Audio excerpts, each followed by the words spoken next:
नमस्कार सबैजनालाई। नेपालको सङ्खुवासभा जिल्लामा रहेको यो एउटा पवित्र स्थल जो मनोकामना नामले प्रसिद्ध भएको छ। यो यहाँ जुन गएछ पारी मुख्य मन्दिर चाहिँ तल एउटा पहिला पानी 21 सालमा बाढी आएर बगाएपछि तल मेन तल भएपछि तल माथि स्थानान्तरण गरेर यहाँ राखेको रहेछ।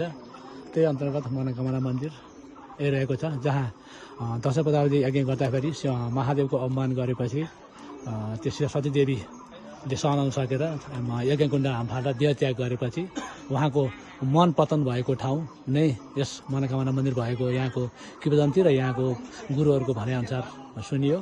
र जस अन्तर्गत हाम्रो एउटा गीत पनि सुन्न पाएको छ, खेम गुरुङ स्रष्टा खेम गुरुङज्यूको गीत पनि सुनिएको छ, वारी जमाना पारी जमाना।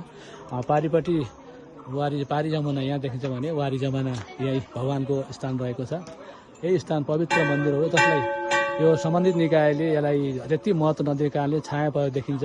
तर खास मनोकामना भनेको यही नै रहेछ। र हजुर पनि मिल्छ भने सबैजना आउनु होला। धन्यवाद।